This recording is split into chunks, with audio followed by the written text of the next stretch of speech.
Hello, Key Stage 3. How are you doing? I'm here to talk you through this week's task, which is a photography task. So this is week 10. We're now moving into week 11, and then we're finishing on week 12. I'm going to kick off by sharing a presentation with you. So let me just bring that up. There it comes.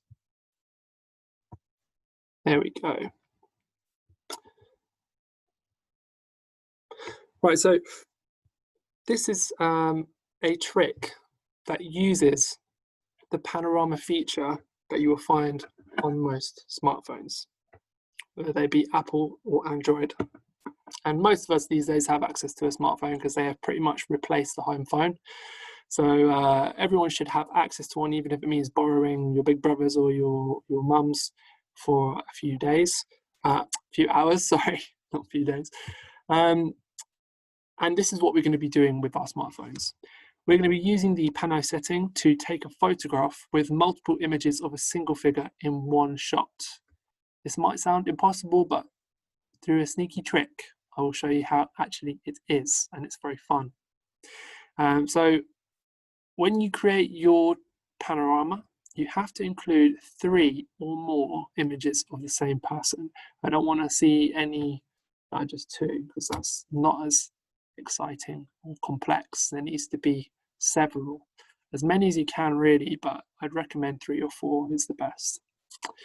While you're doing that, you should be thinking about different poses, different positions, different expressions, perhaps some objects, some props, or some costumes, like some accessories, to make your pictures within a picture different from each other and to tell a story or to create a narrative. When you're taking your photographs, you should definitely choose your location carefully. I went to the park and also wandered around my local area a little bit. You're not going to manage to do this from your broom cupboard or your bedroom.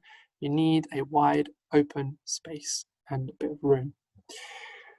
When you're taking your picture, you should consider the distance between your camera and the subject. So they don't want to be too far away, because if they are, they'll look really small. If you look on the right hand side here, you can see how, especially with a particularly wide panorama, if the figures are too far away, they're too small and you can't read things like their facial expression. So the example on the top, which only has 3 figures in and is a little bit bigger, still has a bigger, the figure within the picture, within the frame of the picture, is bigger, and that makes it much better and easier to read as an image. So don't go further away than 4 meters from the camera. That's my tip. If you are feeling ambitious, which I know many of you often do when you're doing your art homework, perhaps you could think about how this task could be used to reflect or commemorate even the events of this year. We've all been at home a lot, we've all been on our own a lot, or with a very small group of people. We're all craving group activities, we're all craving being together. So how could this task link to that? I feel like there are some definite links there. So before I show you my examples, what I did, I'm going to show you a video from a YouTube channel that I discovered a couple of years ago. It's a really good YouTube channel, so if you like watching YouTube and you like photography, you might want to check these guys out. They're called COOPH, or COOPH. Okay, right. Hopefully this will work. So we should be looking at a YouTube window now. And just because of the way my setup here at home works, you're not actually going to hear any sound. I've muted the sound anyway, but that's kind of good, because I think it's just music, and all of the information you need comes up on the screen as text. So let's just play it. Here's a title. There are more tips after the one that we're concentrating on, but you don't need to watch those for this task. So here it explains the technique.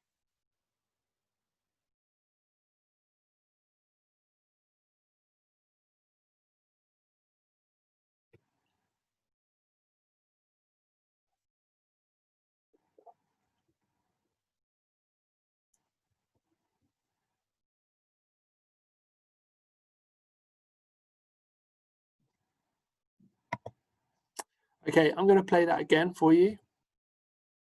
And I'm going to be pausing it and just adding a few little comments to explain what is going on. Okay. Right. So there are two people here working together. You're not going to be able to manage to do this task on your own. I recommend getting a little brother or a parent or a friend to help you. Just make sure that you obey social distancing rules. So you'll have a photographer and you'll have a model, a subject or a figure, okay? And they're going to be working together and communicating in order to make this work. In this shot, we can see the fellow who's taking the photograph. He's sat down, he's got his phone out, he's got panorama setting selected, and he's starting on the left. This is my left, but it may be switched around, and he's going to sweep over to the right, okay? And I'll show you what happens when he starts doing that. So he starts on the left, and his fellow buddy here is posing and waiting for him to be photographed. Okay, so the photograph's being taken. Now, as soon as his friend gets out of shot, the guy taking the photograph can say, right, move. And this guy runs around the back, really important, runs around the back of the photographer and poses again. One other thing you'll notice is that while the figure, the subject, is running around the back, the person taking the photograph starts moving very slowly. So you'll see it speeds up as he takes the picture and then slows down while he's running around the back. Okay, this is so, this just gives the person time to get into shot. And there's the end of it.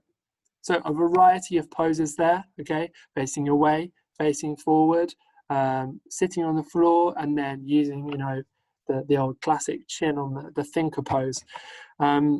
And there are some other examples here. Here they've used they're doing a bit of branding, I guess, but they've got each letter of their logo held on a piece of paper like that. Is there something you could do similar to that? In this one, what's really cool is that you can see one figure is calling out and the other figure is listening. Okay, so even though this is the same bloke in this picture, he's thinking ahead a couple of steps and he's thinking about, okay, if I call out in this picture, in the next one, I will listen and it will look like I'm talking to myself. Okay, so we can create illusions. And I think that's the last example. Yeah, it is. Okay, now there are other things here they show you how to do, which are great, but we don't need them for this task. So let me just quickly go back and show you what I did, how I interpreted this task. Share my PowerPoint again. Here we are. Okay, right, so this is the task description. Let's move on to see my examples. Now, this took me a while to do it. I mean, it wasn't annoying or a pain or anything like that, but I did have to take a bit of time to get this right, and so will you. Don't expect to go out and nail it on the first attempt. Unless you do these regularly and you're really well practiced, then you're naturally just great at photography because you've been doing it forever. You're going to need to get to grips with this technique before you achieve something that you're proud of, probably. Okay, I certainly did, and obviously I'm not a teacher. So I went to the park. It's a nice open space, okay. Although there were people lying around, there wasn't anything big moving, like there wasn't like lorries driving past or sort of like anything blowing big in the wind. It was a still environment and it was open, so there was room for me to move around. I took a few test runs. I knew in these first few photos that these weren't going to be the final photos, but I just wanted to see if it would work. So I just stood in various positions, moving around the back. My partner who's taking the photographs, and in some of them I moved closer, in some of them I moved further away, and I was just testing it. I wasn't doing anything fancy. I was just stood there, you know, talking and saying, have you got it? Should I move now? Okay, and we were just figuring out how we were going to do this. We were practicing, and my partner was practicing as much as I was. So after a couple of test runs, I started to try and think of an idea. Now, at the beginning, I just kind of randomly started doing different poses. But eventually, slowly, it developed into something more deliberate. And it will probably be the same for you. Don't expect to come up with an amazing, complex, brilliant idea straight away. You will need just to start somewhere silly, okay, and then develop it, tweak it, change it, think about it as you go along. That's how ideas really happen, I think. You need to start somewhere and then you tweak it and make it better. Just to very quickly summarize my idea, basically, I thought it would be cool to have a public speaker and then a bunch of people around him reacting to him. So you can see here on the right hand side, I've got this guy, he's speaking, he's making a point, he's a bit pompous, you know, who asked him for his opinion? Nobody. On the left hand side is a fellow who's not happy about it. He doesn't like hearing what this guy has to say. And on the bottom, closest to us here, is somebody who's really, really interested in what he's saying. And I felt like it needed one more character. I felt like we needed somebody who was kind of a bit bored or disinterested or perhaps even unaware that someone was speaking as well, just to finish off the scene, as well as needing a different character. I felt like I just needed someone low down in the shot. So that's why I was lying down on the right hand side there. This is a really good tip, because while I was moving around and taking these photographs, I kept forgetting where the next position was. So what I did was I had like a pencil and like my notebook and a wallet in my pocket and my keys. So I just put them in various positions and stood there, and then without actually taking the photograph, my partner just moved the camera around and told me, yeah, back a little bit, forward a little bit, okay, that's a good one. And then we just basically tested the positions out and put little markers on the floor to help us. And you should do that as well, because it was really, really good idea. Right, on the way home, I tried a different technique. So I just found another spot with this cool pink building here, and I thought it'd be fun to play a different role. Here I'm a collection of three guys, maybe they're triplets, who knows, and they've come to make a unexpected house call on this business here, and they don't look very friendly. And I wanted to tell you about this because I tried something slightly different in these two pictures.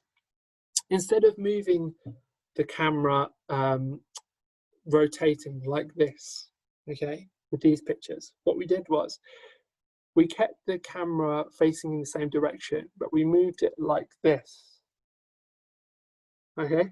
So we moved, we used a side step, kind of did little steps like this. Okay, rather than sitting in the same position and turning.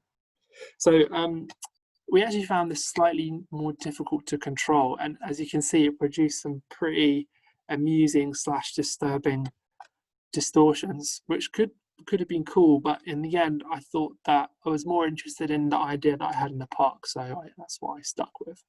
But those are my examples, and I'm hoping to get something similarly, you know, of a similar sort of level from you guys, really, if not better. So just to go through things again, use that smartphone trick. If you don't have a smartphone, try asking someone to borrow one, like a brother, a family member, I don't know, because we don't have phones in our houses anymore, because everybody has got a smartphone, every adult anyway. So you should be able to ask someone to borrow one if you have not got one yourself. And if you genuinely don't have access to one, or it's not working, or it's broken, or something, I will of course accept a drawing. A really good way of doing this is to sit in a position, draw what you're seeing, turn, and then just do a very long drawing on a long piece of paper where you draw and turn and draw and turn. And capture a scene that way. And you don't necessarily, you can add the figures in afterwards by asking someone to walk around and just quickly sketching them. So you can do a drawing, of course, okay, but the best thing for this is to do a photo. So just move, you know, heaven and earth to get access to this technique, because you'll really enjoy it, okay? And I'm sure that with a little bit of effort, everybody here could find access to a smartphone. We can do it. Okay, remember to use different poses. Don't want to see like you just stood there 4 times, boring. Don't try and do it in too cramped a space. It might work, I don't know, but I recommend an open space, and you can try somewhere different to me. You don't have to go to the park, you know. You can go to a cave, I don't know, somewhere, anywhere different, but just where you have a bit of room and nothing's moving around. Definitely think about moving forwards and backwards. And again, if you are ambitious, if you're clever, if you love art and you love thinking about it deeply, you might think about a way to reflect upon this pandemic using this technique. Right, let me just check that I've got everything said here. Just to make it super clear, this is the first part in a 2-week task, okay? Next week is going to be a competition week, and we're going to be using these photographs in the competition week. So it's really, really important that you do this task, especially if you're thinking about entering the competition, okay? Everyone should do it, okay? But if you're thinking about doing the competition, it's actually essential, okay? The deadline for this task is going to be on Friday for everybody. Yes, even for year 9, who normally have their work issued on Thursday. Because we need everything to come in on Friday, you will be set this task earlier than normally. So year 7, your work will be set on Monday as usual because your deadline is normally Thursday. Year 8, your work will probably be set on Tuesday. Year 9, your work will probably also be set on Tuesday. We're really sorry about the short turnaround on the deadline for this task, but it's the only way that we can make things work. And fortunately, the task is quite a quick, easy one, okay? And we've provided lots of examples, so you should be able to just jump in and do it quite quickly and easily. That's pretty much all I have to tell you. Thank you so much for listening. Good luck with the task. I'll see you in your lessons, and goodbye.